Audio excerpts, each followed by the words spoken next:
Bom dia, queridos amigos e amigas do Centro Espírita Leon Denis, amigos internautas que nos acompanham também à distância. Para nós é uma alegria poder retornar ao Rio de Janeiro e trazer aqui o nosso abraço do Grupo Espírita Leon Denis, lá de Uberlândia, de onde viemos. Quando saímos da nossa cidade para vir ao Rio, normalmente é para carnaval, futebol e praia. Eu tenho a alegria de vir aqui esse final de semana para participar de estudos que participei ontem, palestras hoje e congresso amanhã.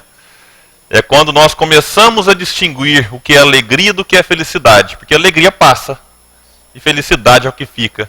E quando retornamos e revemos alguns amigos que fizemos na outra passagem por aqui, nós confirmamos cada vez mais o verdadeiro sentido da palavra felicidade. E para falar hoje aqui para nós também é um outro motivo de muita comemoração, porque é falar do Livro dos Espíritos no mês em que ele comemora os seus 160 anos. No dia 18 de abril próximo, nós espíritas estaremos em festa pela chegada dessa obra que veio lançar luzes sobre os mais variados temas que tanto afligem a humanidade, não apenas pós-Kardec, mas a humanidade desde todos os tempos. E um desses assuntos e temas que a humanidade se debruça para tentar entender os motivos, as causas, é o motivo da guerra, é o tema guerra. Que Allan Kardec, em poucas perguntas, consegue extrair dos espíritos ensinamentos valiosos para todos nós. Guerra que hoje, se nós formos analisar o momento em que vivemos, nós não enfrentamos uma guerra a nível mundial. A última teve o seu fim há 72 anos. Mas vemos guerras em menores proporções aqui e acolá. E hoje, segundo estimativa, alguns estudos realizados, a humanidade ou os países gastam aproximadamente por ano, 1 trilhão e 500 bilhões de dólares em armamentos. Vou repetir o dado. 1 trilhão e 500 bilhões de dólares para se defender ou para atacar. A ONU fez um estudo em 2015, divulgou um estudo em 2015, de que para eliminar a fome da face do planeta, seriam necessários gastos anuais de quase 300 bilhões de dólares até 2030. Ou seja, gastamos 5 vezes mais com armas do que o que seria necessário para se eliminar a fome do planeta. Há uma discussão, e aqui eu falei de gastos dos países, dos governos, sem levar em consideração os gastos pessoais de países onde os indivíduos se armam na justificativa de autodefesa, e vemos que essa é uma discussão que anda rondando o nosso país, que deu um avanço há pouco tempo sobre o desarmamento, mas vez ou outra o assunto volta em debate. E nós esquecemos de analisar a história, ou analisar os casos atuais de países onde o armamento é liberado e também provocam inúmeras tragédias. Eu, pessoalmente, não consigo imaginar que o simples fato de liberar todo indivíduo de possuir uma arma trará paz ao próprio indivíduo. Já pensou se nós adentrássemos aqui no Centro Espírita Leon Denis, cada qual portando o seu revólver na cintura? Alguém estaria em paz? A gente chegar no restaurante para jantar com a família, ao invés de tirar o telefone e colocar sobre a mesa, arranca uma pistola, arranca um revólver e coloca em cima e vamos. Não traz paz, não traz segurança.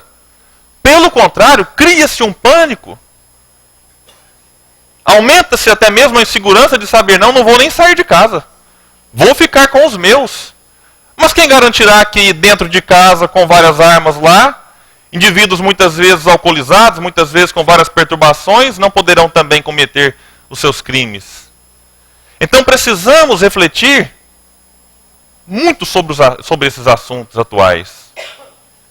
A Primeira Guerra Mundial estima-se que tenha dizimado 20 milhões de vidas encarnadas. A Segunda Guerra em torno de 60 a 85 milhões de almas encarnadas. E tantas outras guerras civis, que segundo alguns estudos de lá para cá dizimaram mais de 25 milhões, e digo que são dados até imprecisos porque não consegue-se chegar, de fato, alguns governos não divulgam corretamente esses dados, mas o fato é que há inúmeras guerras em menores proporções acontecendo, e a grande pergunta é, por quê? E é o que Allan Kardec pergunta na 742. O que impele o homem à guerra? Que nos parece absurdo. Nós que adquirimos já pelo menos um pouco de maturidade sobre o tema, nos choca esses dados, esses números. Mas Kardec pergunta, e a resposta dos espíritos é fantástica. Dizem eles que é a predominância da natureza animal sobre a natureza espiritual. E Emmanuel vem discorrer muito bem nessa página. Sobre inclusive as paixões, que é a continuação da resposta dos espíritos a Kardec. E se olharmos, mesmo que superficialmente, os comportamentos de alguns animais nos seus habitats, a gente vai ver como é que nós ainda repetimos alguns comportamentos. Animais que brigam por território. Demarcam lá o seu espaço e quando um outro invade, eles se sentem no direito de atacar. E o homem repete isso. Animais que entram em conflito, em disputa por causa, no caso do macho, por causa da fêmea. E vamos observar comportamentos semelhantes entre os homens. Animais que lutam, brigam por causa de alimento. E dizem os mais pessimistas, que se dizem realistas, que a próxima guerra mundial seria por causa da água. Mas os animais fazem por instinto. Eles não planejam, olha, eu vou invadir tal local porque lá tem comida. Eu vou invadir tal espaço para aumentar o meu território. Eles fazem instintivamente, sem refletir. Capacidade que o homem possui, mas mesmo assim faz. Porque o homem deixa-se dominar pelas paixões e, sobretudo, pelo egoísmo, como afirmou Emmanuel nessa leitura inicial. Egoísmo que vem somar-se às várias vicissitudes, como a inveja, como o ciúme, como o orgulho, e tantos outros que tantos males nos provocam. E vamos observar que isso, vinculado ao fanatismo, causou grandes tragédias na história da humanidade. Guerras políticas, onde uma nação quer impor a seu pensamento, a sua ideologia a outra. Guerras de raças, por causa de raças. Vemos guerras, não nesses níveis, mas, por exemplo, nos estádios de futebol, onde o fanatismo fala mais alto do que a razão, e o indivíduo fanático ele é caracterizado pela pouca capacidade de raciocinar. E pelo simples fato do outro ter uma opção de futebol, de time diferente da sua, ele acha que o outro está no erro. E que eu devo matar o outro. De vez em quando, quando eu vejo na televisão ou na internet algumas notícias do tipo brigas de torcida, pessoas do governo tentando resolver impasses de separação, de estádio para cá, estádio para lá, de divisão. A gente vê assim, como que a pessoa não consegue torcer um ao lado do outro para times diferentes? Eu recordo-me que uma vez o meu filho me pediu para que eu comprasse um peixinho para ele. Peixinho daquele de colocar em aquário. E a gente foi e falou assim, papai, compra 2. Eu falei, queria um, já está aumentando demais, já dobrou a quantidade. Eu falei, tudo bem, filho, vamos comprar 2. Comprei 2. Meus amigos me entregaram cada um num saquinho para que eu levasse para minha casa. Cheguei lá, coloquei no aquário. Virou uma tragédia. 2 peixes não conseguiam conviver de uma maneira harmônica dentro do aquário que media ali 20 centímetros por 5 por 10 de altura. Eu falei, meu Deus, eles vão se matar. É da raça beta. Ele abre umas guerras assim, um negócio estranho, a gente fica assim, está incorporado por um obsessor, não pode. Porque O peixe muda de feição. E eu imaginei, olhando aqui, falei, meu Deus, tivemos aquela noite que tirar um dali, colocar no outro recipiente, e no outro dia improvisar uma divisão. E a divisão era transparente, era um vidro. Adivinha? Eles tentavam se bicar através do vidro. Eu pensava, meu Deus, aí eu tive que arrumar uma divisão que não fosse transparente, porque o simples fato deles se verem, se olharem, já era motivo deles quererem se atacar. E a gente vê comportar, fala, mas isso é com peixe. A gente vê nos estádios. Tendo que dividir, e às vezes não basta uma corda. Colocava uma corda, você divide. Não, a corda não resolve, porque senão um pula para o outro lado e vão se digladiar. Então são as paixões no ser humano causando ainda tantas dores. Tantas disputas por causa de coisas banais. E vamos ver que ao longo da história, as piores guerras, talvez, foram as guerras motivadas por religião. E isso cria uma saia justa para nós que acreditamos em Deus, porque os ateus se deliciam com isso. Fala, como que pode? Como que vocês religiosos explicam que em nome de Deus tantas vidas foram dizimadas? Ainda hoje, os maiores conflitos na atualidade sobre a face do planeta Terra se dá por motivo religioso. E curiosamente, por religiões monoteístas. Porque se eu falo, não, peraí, o meu Deus é mais forte que o do outro, então eu admito vários deuses. Mas não, são religiões que acreditam e conhecem que Deus é um só.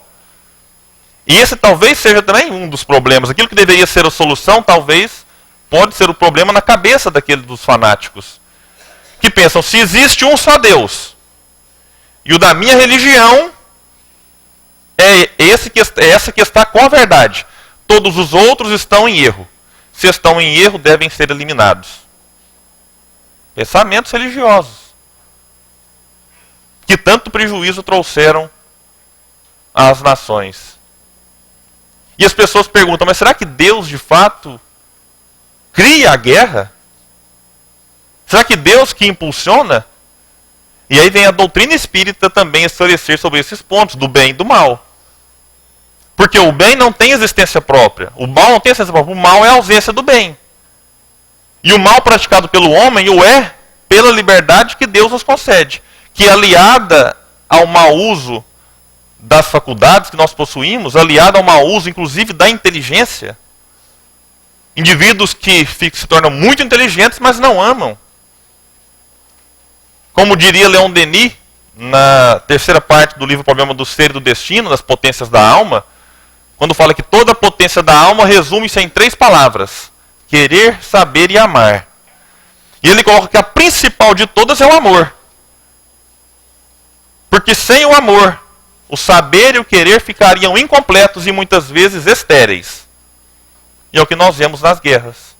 Indivíduos inteligentíssimos, mas que não desenvolveram ainda a capacidade de amar. Têm uma vontade tremenda de dominar, de escravizar, conhecem os mecanismos de dominação, de liderança, são líderes natos, mas que não amam. Por isso, fizeram o que fizeram e fazem o que fazem. E também outra explicação é pela nossa própria imaturidade espiritual.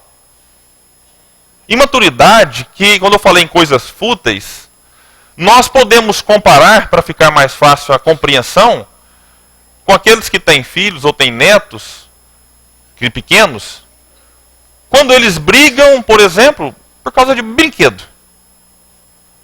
Gente, às vezes a gente está olhando a criança assim, elas começam a brigar ali. Fala assim, o que está acontecendo? Aí você vai ver, um está puxando o cabelo do outro está empurrando. Não, porque pegou meu brinquedo. Eu falo, gente, calma, vamos lá. A gente tenta pacificar. Tenta colocar uma ordem, explicar, deixa um brincar, depois você brinca. É a imaturidade da criança.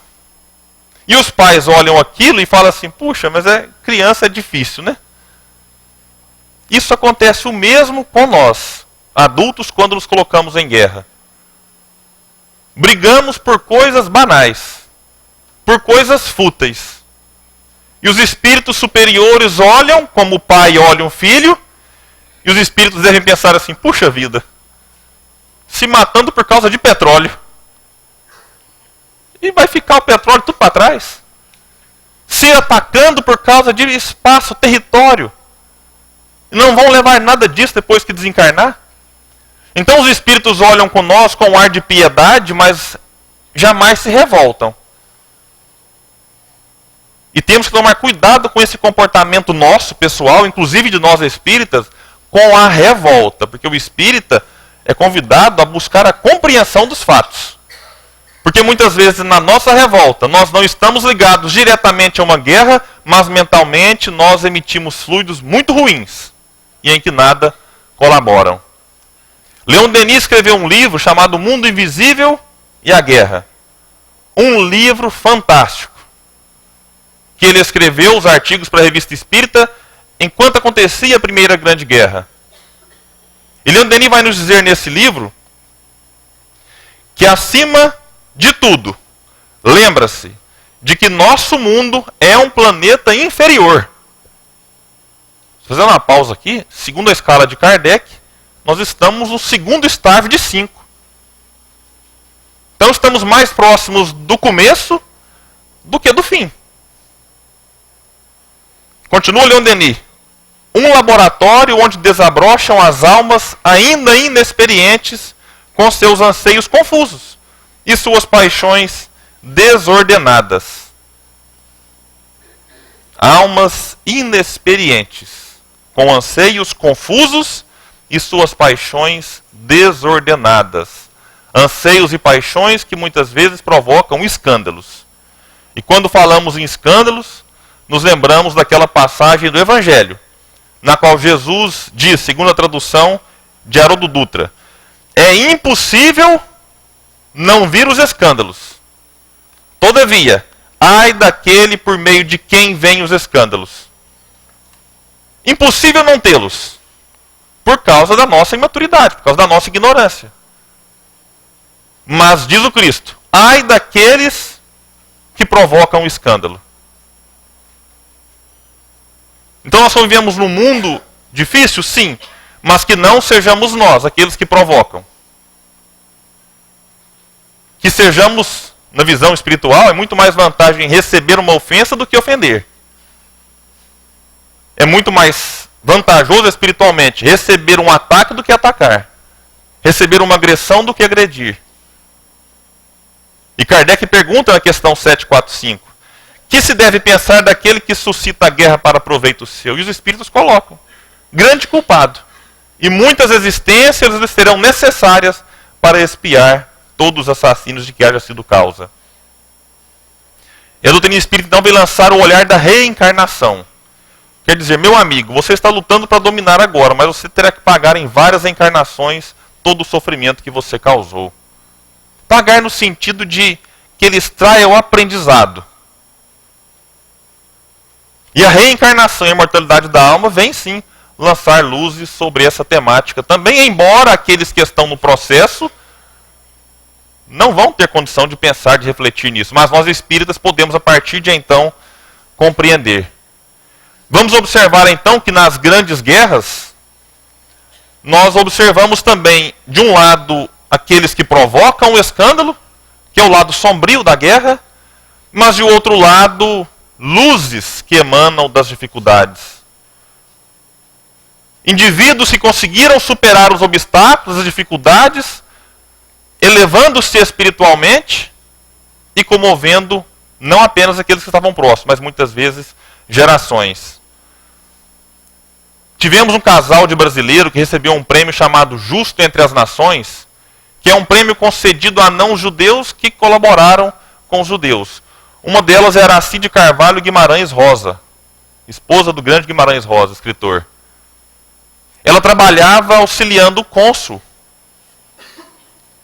E ela, burlando as normas internas, ela conseguia juntar e colocar na documentação documentos de judeus que queriam sair da Europa, e o cônsul, sem analisar, apenas confiando naquilo que ela colocava para ser assinado, assinava e sem saber, ele autorizava as pessoas a saírem da Europa e vir para o Brasil.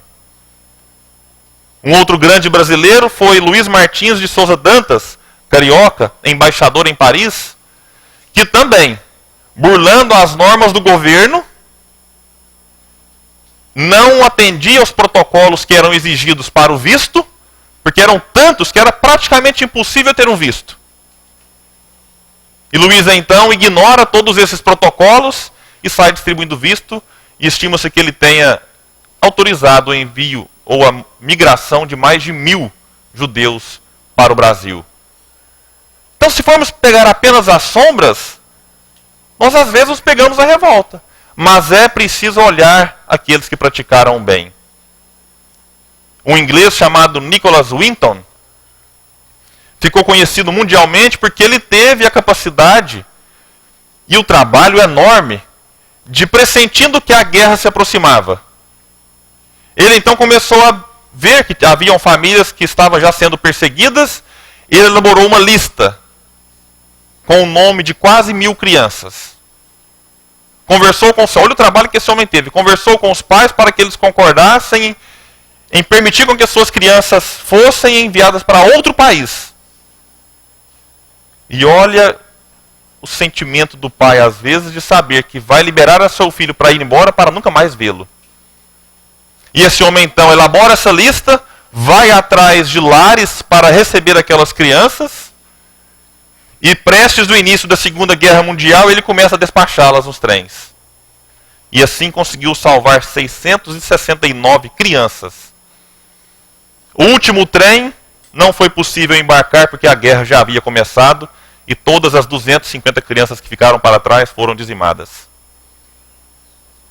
Esse homem, praticando o evangelho, e eu nem sei se ele é cristão ou não, guardou todo esse seu heroísmo em segredo. Não contou para ninguém. A sua esposa, um dia vasculhando o sótão de sua casa, encontrou uma lista com todos os nomes e várias datas. Chegou até ele, ele então não conseguiu mentir e disse que haviam sido crianças que ele tinha sido salvadas por ele. A sua esposa então torna o caso público e ele passou a receber várias homenagens de vários países, mas a principal delas se deu num programa de televisão na qual a apresentadora era uma das crianças salvas por ele. Ela faz uma homenagem e durante o programa ela pede para que todos da plateia que foram salvos por ele fiquem de pé. E várias dezenas de pessoas se levantam e aquele homem que não sabia fica impressionado, se levanta, olha para trás e cai em lágrimas. Não foram só 669 crianças que ele salvou. São muitos de nós que, ao vermos tal vídeo na internet, de Nicholas Winton, nos emocionamos. De ver um homem que desencarnou em 2015 aos 106 anos de idade, que abriu mão de um tempo valioso em prol de salvar crianças. E detalhe, essas crianças hoje, pela gratidão do bem recebido, multiplicam o bem por onde passam. Se tornaram indivíduos bons, se tornaram indivíduos que valorizam a vida. Então essa é a essência da vida, para que o bem gere mais bem, não que a violência gere mais violência. Temos o exemplo do tcheco Oskar Schindler, talvez o mais notável de todos, o mais famoso, que era um industrial que recebia judeus para sua fábrica na Alemanha. Oskar foi acusado pela maledicência do povo de utilizar desses judeus como um trabalho quase que escravo, porque era mão de obra barata. Então acusavam-no de aproveitador. E ele empregou mais de 1.200 judeus nas suas fábricas, livrando-os do assassinato. Depois foram descobrir e mostrar para os maledicentes que não é só de agora, gente. Maledicência tem desde todo sempre. Foram mostrar aos maledicentes que aquele homem não apenas deixava de levar vantagem, como cada judeu que ele resgatava tinha um alto custo. Quando a Segunda Guerra acabou, aquele homem estava praticamente sem nada. Porque tudo que ele tinha, ele ia lá no mercado negro, vamos dizer assim, e negociava judeus. No momento de sua vida, quando as pessoas vieram também fazer-lhe uma homenagem, ele reconhecia porque não havia feito mais. E as pessoas diziam, mas você salvou 1.200 pessoas. E ele começa a olhar para o seu carro e dizer, esse carro daria para salvar mais 5 com o dinheiro dele. Olha para um objeto pessoal e fala, esse daria para salvar mais 2. É um indivíduo que não se cansa de amar.